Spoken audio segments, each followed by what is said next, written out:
Eğer bu videoyu beğenirseniz başkaları da isteyecek. Allah razı olsun El Fatiha.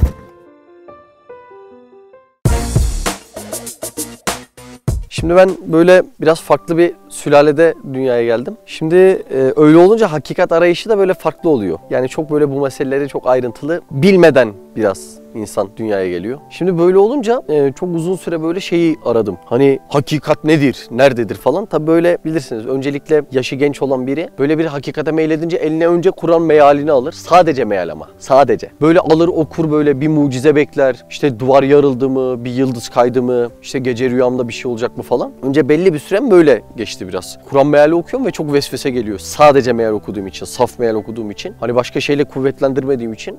Neyse ondan sonra oraya gidiyorum, hakikat dinliyorum, buraya gidiyorum, hakikat dinliyorum. O dönemler böyle lisenin başlangıcı dönemlerindeydi yanılmıyorsam. O dönemlerde Mersin'de Muğdat Camii var. Biraz meşhur bir camidir. Onun bir de güzel bir çay bahçesi vardı o dönemler içerisinde. Vakit namazlarına Muğdat Camii'nin oraya giderdik. İşte orada çay çorba içerdik. Namaz çıkışı böyle abiler falan gelirdi. Kimi böyle bir cemaat ehli, kimi bir tarikat ehli, kimi bu kelam diye duymuşsunuzdur, kelamcı derler. Hani İslam'ın biraz daha felsefeye müteallik meselelerine ele. Bir gün de şöyle bir şey olmuştu yani. Şimdi ben o dönemlerde hani insan biliyorsunuz daha biraz saf bakıyor olaylara. Şimdi bir gün yine Muğdat Camii'ndeydik. Vakit namazı kıldık, camiden çıktık. Baktım tartışma çıkıyor. Tartışmada böyle ehli tarik bir abimiz vardı. Hep böyle masasında sohbetleri falan dinliyorduk. Sahabe anlatıyordu. Allah razı olsun ondan. Böyle baktım tartışma büyüdükçe büyüdü. Yani böyle iki grup neredeyse namaz çıkışı birbirine girecek falan. Ya dedim Allah Allah hayırdır yani çok büyük bir şey olması lazım dedim. Neyse tam böyle masada gittim yanlarına. Konu böyle sürekli o dinlediğim abi olayın müsebbibiymiş ve şöyle bir konu çıkarmış yani. Bu bahsettiğim ne 15 yıl falan öncenin olayı belki de. Şöyle bir konu anlatmıştı. Yani niye olay çıkardığı ile ilgili. Hani biz namaz kılarken döndüm kıbleye uydum imama diyoruz. Tam da böyle biliyorsunuz hani oturma esnasında parmak böyle la ilahe illallah derken hani Hanifiler çoğu zaman kaldırıp indirir. Şafii arkadaşlar direkt namazın bitimine kadar tutabilirler. Hani döndüm kıbleye uydun imama diyorsun. İmam parmağını uzatıyor sen uzatıyor da sen uzatıyorsun diye ortalığı birbirine katıyor amca. Yaşlı amca. İmam parmak uzatmadı sen uzatamazsın bu şirktir, günahtır, şudur budur böyle ortalığı yıkmış. Ondan sonra dedim ki böyle kabalık olmasın. Yani İslam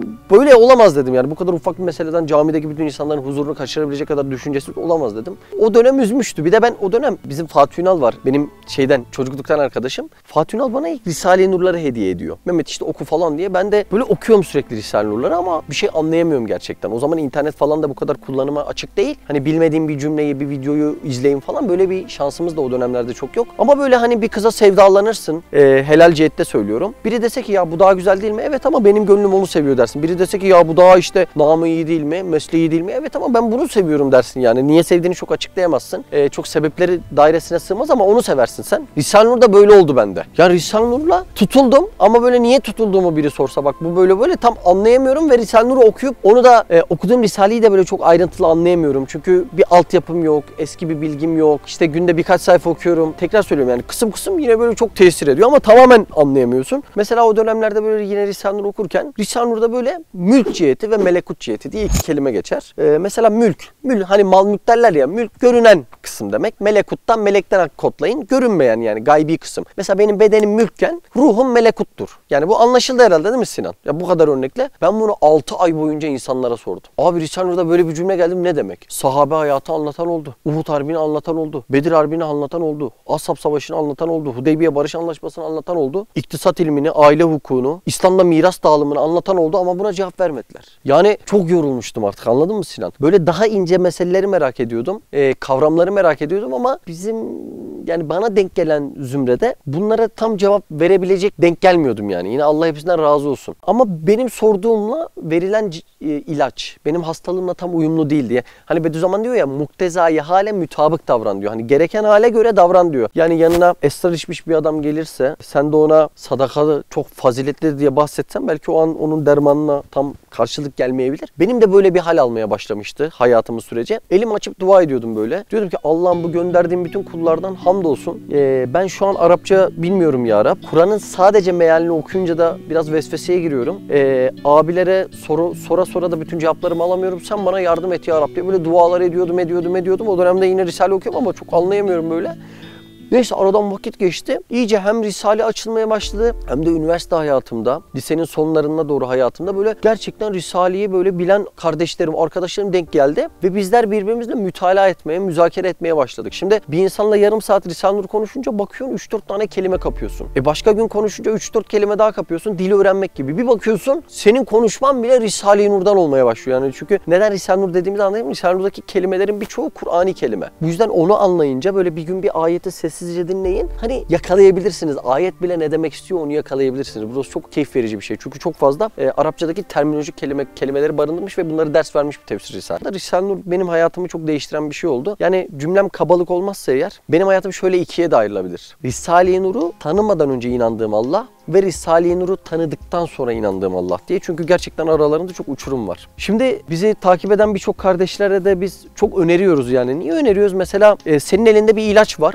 Alem, bütün insanlık bu hastalığa yakalanmış. Şimdi mesela insanlık böyle sevdiğiniz insanların çok ciddi bir derdi var. Ve sizin elinizde de bunların hepsine derman olacak bir ilaç var. Yani her insana bunu ulaştırmak istersiniz. Kardeşim bak bunu iç kurtulursun, bu sana yararlı olur, bu şifa verir diye. Şimdi benim de bildiğim ilacın adı Risale-i Nur yani. Kur'an'ın bir tefsiridir Risale-i Nur.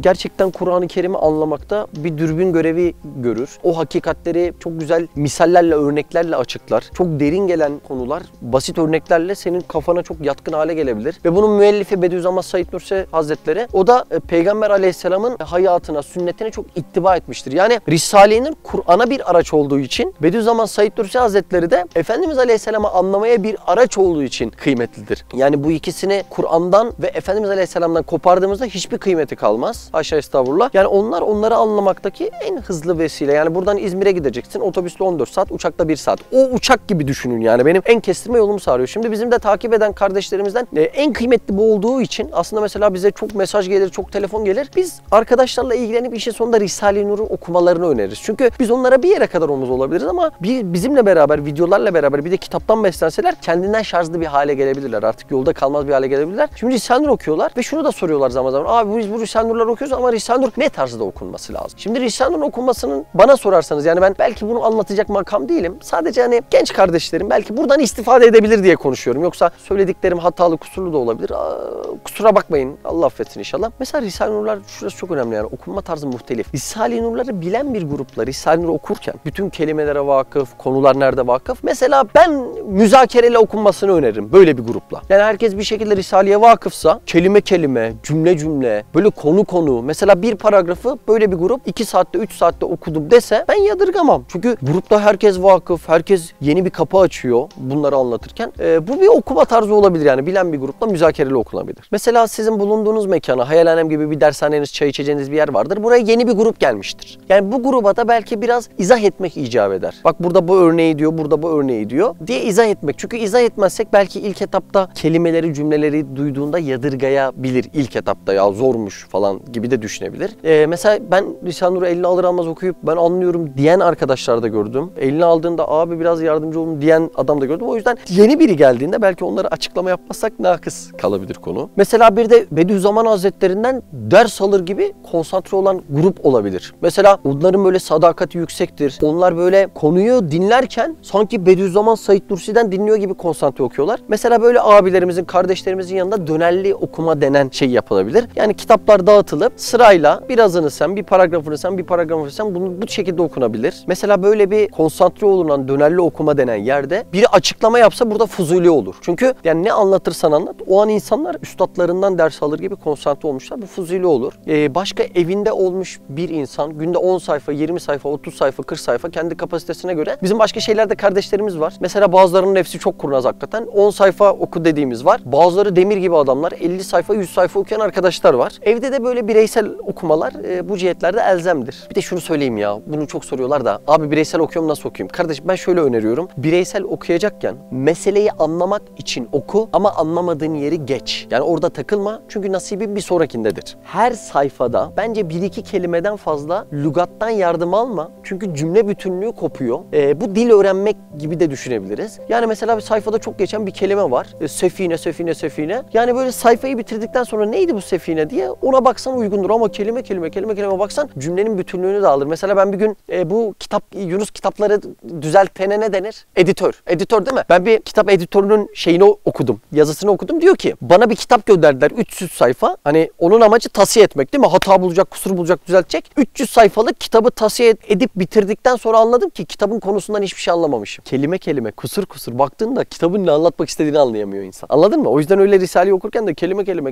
Yani o bugün 10 kelime çalışayım diye ayrı bir çalışma alanı yapılabilir mi? O konuşulabilir, tartışılabilir ama öteki şekilde okurken biraz zarar verebilir böyle fazla bakmak. Çünkü bir süre sonra bakıyorsunuz cümle yapısından manası çıkıyor. O kelimenin ne demek istediği çıkıyor. Bunu anlıyorsunuz mahiyetini. Bir de biz sadece akıldan ibaret değiliz. Ruhumuz var, kalbimiz var, latifemiz var, sırrımız var. Hani bunların da hissesi var. Burayı da unutmamak lazım. Hani sadece akılla değerlendirmemek lazım. Bu da bireysel okuyan arkadaşlara önerim olur. Bunların haricinde bir okuma tarzı olabilir mi? O olabilir yani. Daireden taşmadan bir kişi kendisine göre bir teknikle geliştirmiş olabilir. Yani bu geliştirdiği teknikle tabii temel disiplinlerden taşmadan bu kendisine bir fayda olabilir ama tek tarz bu derse, bundan başka okunmaz derse tabii burada bir yanılgı olabilir. Şimdi burada şuna dikkat etmek lazım yani. Hani illa böyle okunmak lazım dersek biraz yanılgıya düşmüş olabiliriz. Çünkü herkesin midesi aynı olmadığı, aynı yemeği sevmediği gibi manevi midesi de bir değil. Kimi az önce bahsettiğimiz birinci teknikle anlar, kimi 2, kimi 3, kimi 4. Burada temel disiplinleri bozmamak çok elzemdir. Onun haricinde muhtelif şekilde okunabilir diye düşünüyorum. Mesela Bediüzzaman Hazretlerine baktığında, üstadımıza baktığında duruma göre izah ettiği yer bulunmuş. Duruma göre böyle dönerli düz okuduğu yerler olmuş. Yani Üstad Hazretleri de böyle muhtelif şekilde okuduğu vakalar mevcut. Yani burada tabii bazen insan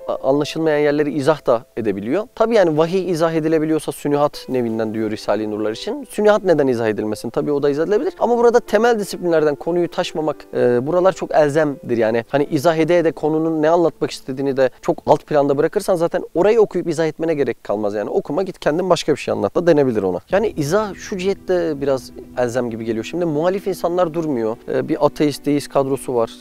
Bu sadece Türkiye bazlı da değil, dünya bazlı. Şimdi böyle insanlar sürekli dinin altını kazımaya çalışıyorlar. Dışarıdan başarılı olamayınca içeriden giriyorlar. Hadis yoktur diyorlar. Peygamber sünnetine ne gerek vardır diyorlar. Yani iyice altını kazmaya çalışıyor. Şimdi biz bu tür adamları da hakikatleri izah ederek burası doğru değil diye uyarmazsak takip eden insanların da aklı karışır bu sefer. Bu yüzden izah bu cihette de elzem olabilir. Çünkü muhalifler durmuyor, hep çalışıyorlar. Tekrar söyleyeyim yani bunları yaparken izahlar, tasvirler bizi hakikatten uzaklaştırmaması lazım. Meşru olan yolları kullanarak hem kendi nefsimize hem yardımcı olmaya çalıştığımız arkadaşlara hakikate ulaştırarak bir yol açmamız icap ediyor. Tekrar hatırlatayım, bunu yaparken kişiyi ana konudan da uzaklaştırmamamız lazım. Yani meleklerin varlığıyla ilgili bir konuyu Risale-i Nur'dan okuyorsak kişiyi o konudan kopartmamamız icap ediyor. Yani oradan iktisada, oradan başka yere aktarsan bu sefer insanın aklı gidiyor. Çok güzel anlattı diyor ama ne anladın dediğinde ne anladığını söyleyemiyor. Yani biz buna teknik ders diyoruz kendi aramızda. Anlattığın konunun dairesi içerisinde kalmak. Yani baktığımızda bu hepsi de muhtelif bütün anlatım tarzları da hikmetlidir diyebilir miyiz? Diyebiliriz gibi gözüküyor. Burada şunu unutmamak lazım. Mesela ben matematik öğretmeniyim. Matematik anlatırken bazen çocuk şunu söylüyor. Ya ben bu matematikte zorlanıyordum da bana da hoca sevdirdi. Yani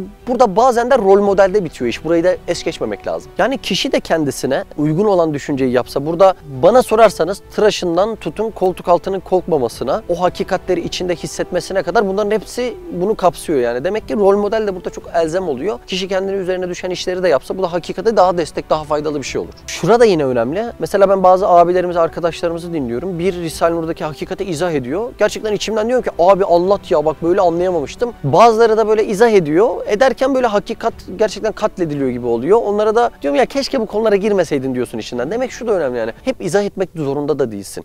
Az önce bahsettiğim hani düz okunabilir, dönerli okunabilir, izahlı okunabilir, müzakereli okunabilir. Biz hayalhanemde bunların hepsini düzenli yapıyoruz. Mesela üniversiteli kardeşlerle ders gruplarımız var. Müzakereli okuyoruz. Günde 2 defa bir öğlen gençlik kardeşlerimiz uyandığında, vakıf kardeşlerimiz temizlik yapar, kahvaltı yapar. Ondan sonra dönerli okuma yaparlar. Bir de geceyi kapatmadan saat 11 gibi dönerli okuma yaparlar aralarında birer saat boyunca. Yani dönerli de okuyoruz, müzakereli de okuyoruz, şahsi okumalarımız da var. Yani bu bahsettiğimiz tarzların hepsini biz hayalhanemde deniyoruz. Hepsi yerli yerine göre elhamdülillah çok faydalı geçiyor bize. Risale-i Nur dairesi böyle baktığınızda o da muhtelif yani. Kimi abilerimiz Latince okuyarak izah ederken kimi baktığınızda orijinal Osmanlıca halini yazmayı tercih etmişler. Bu abilerimiz hepsinden Allah razı olsun böyle kol kol ayrılmışlar bu cihette. Yani burada şöyle bir şey söylenebilir. Hani bir bir meslek kısmı var bunun, üst kimlik. Meslek dediğinizde metodoloji gibi ben hayal ediyorum. Bir de meşrep kısmı var, o da alt kimlik. Meşrep deyince de ruh hali geliyor aklıma. Zaten meşrep kelimesi maşrafadan gelir, hani su içme şekli gibi de düşünülebilir. Tekrar söyleyeyim, meslek metodoloji tarzın, meşrep de ruh halin. Hani biri duygusaldır, biri akılcıdır, biri kalbidir, biri hırçındır gibi meşrebi o şekilde düşünebilirsiniz. Burada meslek ve meşrep çok muhtelif olabilir. Zaten birbirimize aynı olsak garip olur. Burada en önemli şey Üstad Hazretleri benim yolum haktır ama tek hak yol benim değildir diyor. Yani farklı bir meslek ve meşrepte bu hakikati temsil edebilirsin ama sadece benimki doğru, diğerleri yanlış, siz ne yapıyorsunuz, ihanet ediyorsunuz dediğiniz anda burası üzücü olabilir biraz. Efendimiz Aleyhisselam ümmetimin ihtilafında rahmet vardır demiş. Yani burada çeşitlilik aslında bizim için rahmettir. Hani nasıl ordu bir, hava Karadeniz diye ayrılıyor. Yani biz de o hakikatimiz rıza-i ilahi ama muhtelif olursak daha farklı yerlerde gerçekten ulaşılması gereken çok insan var. Yani ben böyle bazen gece arabayla eve giderken apartmanlara bakıyorum. Diyorum ki benim bu apartmanda bir tanıdığım yok. Bu apartmanda da yok. Bu kafede de yok. Yani barların önünden geçiyorum. Diyorum ki benim bu barda bir tanıdığım yok. Bir arkadaşım olabilirdi diyorum. O eski bir tane bar var. Onun önünden geçince o güvenliği hallettik çok şükür. Ona seviniyorum. Ama bir tane. Yani onun harici baktığımda tanıdıklarım yok. Diyorum ki ya bu kadar ulaşılacak mesele varken ya Rabbi yani kurban olayım hani bizi yetiştir diyorum. Bu yolda yürüt, çürüt, öldür diyorum. Çok önemli bir mesele. Burada birlik olmamız demek hepimizin bir ve aynı olması demek değil. İşte burası karıştırılıyor. Bizler farklılıklarımız içerisinde beraber olabiliriz yani. Hep aynı örnek gibi gelmez umarım. Yani bir vücudun azaları gibi. Hepsi el olsaydı çok saçma olurdu ama el, kol, göz, el koordinasyonu muazzam bir vücut oluşturuyor ortaya. Yani biz de böyle birlik olacağız. Birlik olmak demek hepimiz aynı olmak zorundayız manasına çıkmasın. Farklı meslek ve meşrepteki kardeşlerimiz birbirini gıybet etmez de birbirine dua etmeye başlar ise eğer bu farklılıklar çok güzel rahmete döneceğine ben inanıyorum. Burada esas dikkat edilmesi gereken mesele ruhuna haiz olamayıp şekilcilikte kalmış. Yani bunu mana olarak yaşayamamış ama futbol taraftarı gibi böyle en iyi benim, en iyi deyim diyen birilerinin telkinleri ile çok sevdiğimiz, dualar ettiğimiz, ahirette de yüz yüze bakacağımız kardeşlerimizle aramızın açılmamasına dikkat etmemiz lazım. Bak zaten şurası üzücü olur. Allah İnşallah dua niyetine kabul etsin. Ya biz madem cennette beraber gidip anlaşacaksak inşallah. Ya bu dünyada niye anlaşamayalım değil mi? Selamet.